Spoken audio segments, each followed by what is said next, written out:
Ljudi, pozdrav, Adi je Gameground, nadam se da ste mi dobri, veseli i pozitivni kao i do sada, da igrate vaše omiljene igre na vašim omiljenim platformama. Danas pričamo o novostima iz svijeta gaminga, tačnije o igrama koji su obilježile ovu sedmicu i prethodnu sedmicu gaming industrije. Jedna od informacija koje ćemo pričati i gdje ćemo se dotaći sada flash vijesti i top 3 interesantnih vijesti je svakako to da je službeno najavljena Battlefield 2042 Exodus, kratki film, odnosno mini movie koji će biti lansiran 12. augusta tekuće godine na Battlefieldovom YouTube kanalu. Taj će mini movie ili kratki film više se fokusirati na događaje iz 2042 igre, što se dešavalo prije samog nastanka te igre, lansiranja tih mapa koji će biti implementirane u istu igru, tako da nemojte zaboraviti ovo svakako pogledati i vjerujem da će nakon YouTube-ovog kanala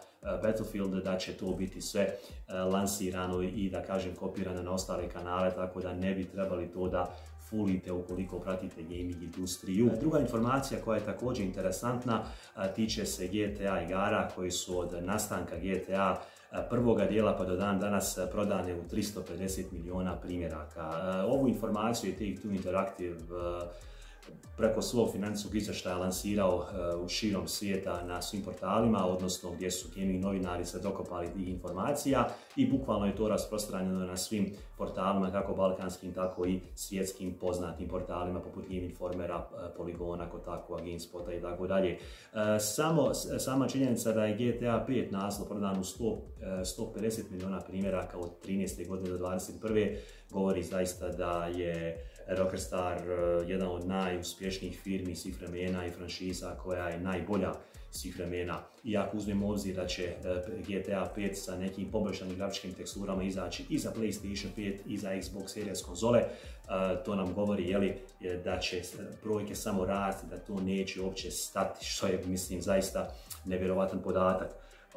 Za one koji ne znaju, kada je u pitanju Red Dead Redemption naslov, moramo dodati i to da je prodan u 60 miliona primjeraka, od čega je Red Dead Redemption 2 prodan u 38 miliona primjeraka na čelu sa Arthur Morganom. Zaista fantastično i vjerujem da ćemo biti svjedoci i GTA 6 i možda ćemo biti svjedoci možda prodavanije igre svih vremena kada izađe i bit će vrlo interesantno recimo gledati i pratiti cifre koje će rasti u prednarudžbi same igre, tako da očekujemo trailer i najavu igre, pa ja se nadam za nekih 2 godine. Treća igra o kojoj ćemo nešto više reći je igra koja je službeno najavljena, zove se The Wayward Realms.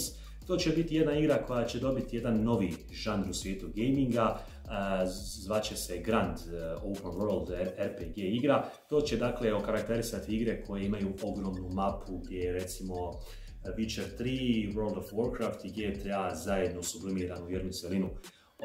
Nismo dobili nikakve novosti po pitanju gameplaya, same priče, dobili smo samo kratki teaser trailer gdje protagonista jaše konja, gdje je pukao pogled u nedogled i onako mapa me dosta podsjeća po pitanju megalomanskih okruženja, baš kao što sam kazao, Witcher naslov i možda Red Dead Redemption 2.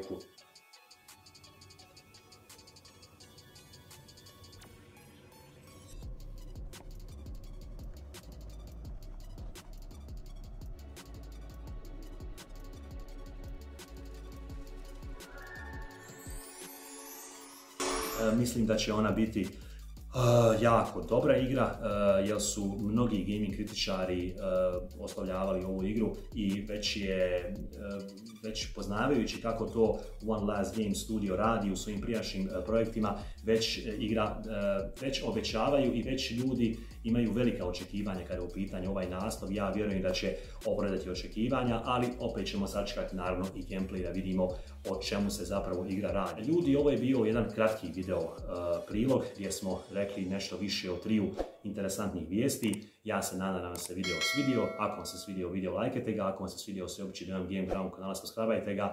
Mi se vidimo uskoro. Lijep pozdrav!